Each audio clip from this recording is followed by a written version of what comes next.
Барлықтарыңызға сәлем, құрметті достар. Сіздермен бірге Қуанышты медицина, оның жүргізушісі мен дәрігер Қуанышбек.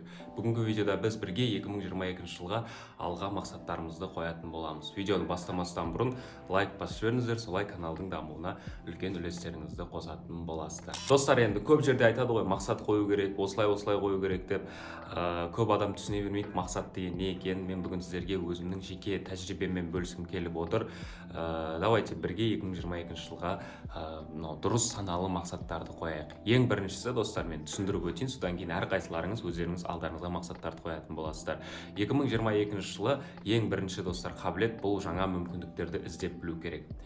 Себебі мүмкіндіктер бұл әлемде өте көп. Спортпен айналысуға, ағылшын тілін үйренуге, білімді болуға, бір ғасыр бұрын осы қазақ жерінде білімді болу өте қиын болса, себебі өте қиын заман, кітаптар жоқ, қазақ тілінде ешқандай материалдар жоқ. Ал қазір интернеттің көмегімен сіздер білімді адам болып кетуге үлкен мүмкіндіктеріңіз бар.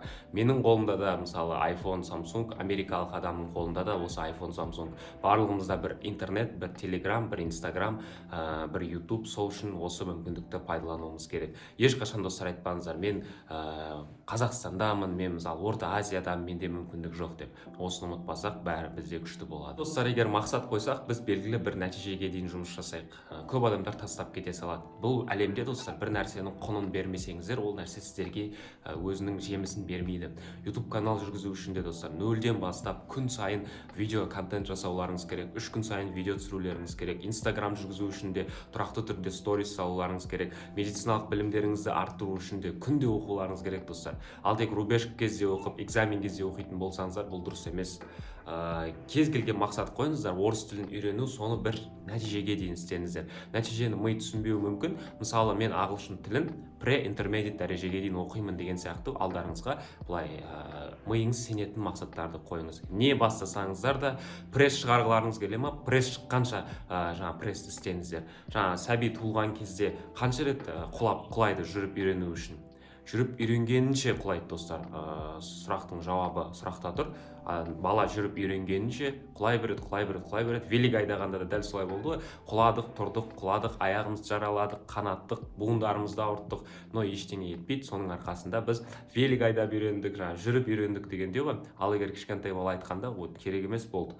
Жүргім келмей кетті, құлай бердім о дегенде, ол өмір бойы былай жерде жылан сияқты жүретін еді. Осы табиғи процесті түсінсеңіздер, кез келген қойылатын мақсатқа деген ойларыңыз өзгеретін болады. Келесі инсайт, достар, бұл болашақта келетін жетістіктің дәнін егіңіздер миларыңызға. Ең біріншіден, болашақта мықты врач болуларыңыз келсе, қазірден бастап жұмыс жасауларыңыз керек. Болашақта мықты жанұя болғанын қаласаңыздар, сіздер қазірден бастап жұмыс жасауларыңыз керек. Болашақта сіздерде үй болғанын қаласаңыздар, машина болғанын қаласаңыздар, қазірден бастап, достар, кез келген нәрсеге болашақта мықты, мысалы, европалық, әлемдік деңгейдегі врач болуларыңыз келсе, қазірден бастап еңбектенулеріңіз керек. Бүгінгі сіздердің мақсаттарыңыз болашақтағы жетістіктің дәнегін миға отырғызу. Себебі, достар, кез келген нәрсе бұл өмірде кішкентай ғана дәннен басталады ғой, жаңағы үлкен емен ағаштарының өзі жетістікте дәл солай. Бірінші жыл көрінбеуі мүмкін, екінші жыл көрінбеуі мүмкін, үшінші, төртінші жыл көрінбеуі мүмкін. Ал егер сіздер рельстен шығып кетпесеңіздер, кез келген нені жарып кетесіздер жетістікті. Оған маған сенсеңіздер болады. YouTube каналымыздан мысал ретінде көрсеңіздер болады. Алғаш жылда ешқандай поддержка ештеңе аз болады. Алғашқы айларда мүлде адам тіркелмейді. Соңына қарай бұл эффект снежного комамен артып кетеді. Медициналық білімде дәл солай.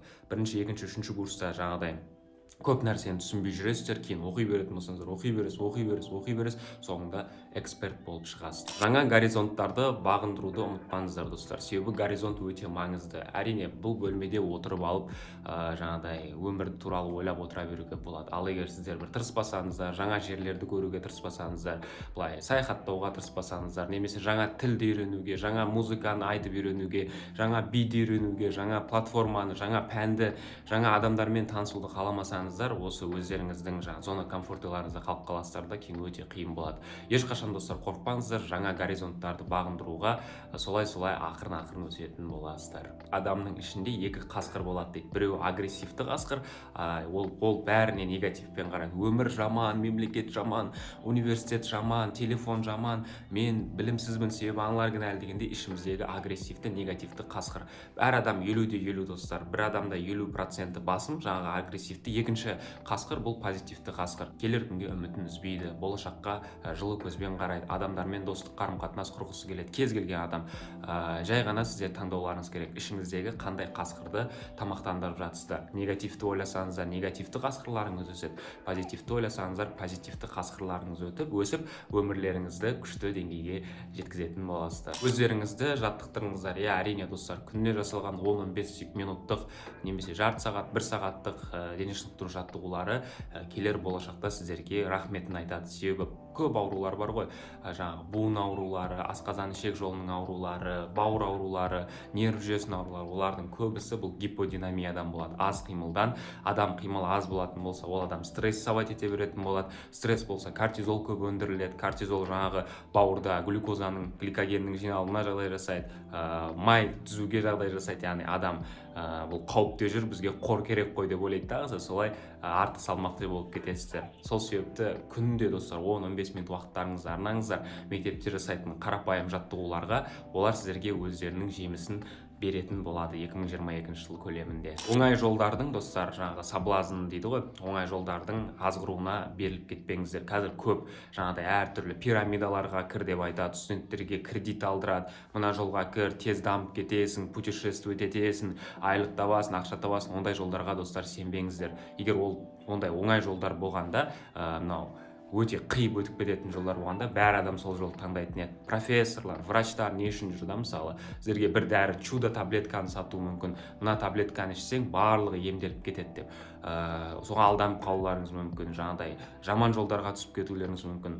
Әрқашан ойлаңыздар достар, сізге бір адам бір нәрсе ұсынып тұрса, ол маған не үшін ұсынып тұр? Қандай бұл жерде екі адамдық пайда бар? Ол адам менен қандай пайда көреді? Мен одан қандай пайда көремін деген сияқты, жаңа оңай жолдарға ставка тігу деген сияқты көп қой, трейдинг дейді қазір, сетевой маркетинг дейді, ондайларға алданып қалмаңыздар. Егер мақсат қойдыңыздар, сол мақсатпен жүрсеңіздер, қандай ауыр жол болмасын, сіздер жетістікке жетесіздер. Жоспар құрыңыздар достар. Бұл айтқан инсайттар бекерге кетті деп ойламаймын. Мен кішкене тамағым ауырып тұрса да сіздерге осы видеоны жазып жатырмын. 1 январь күні сіздерге кішкене пайдалы болайын деп. Көрдіңіздер ме достар, тұрақтылық.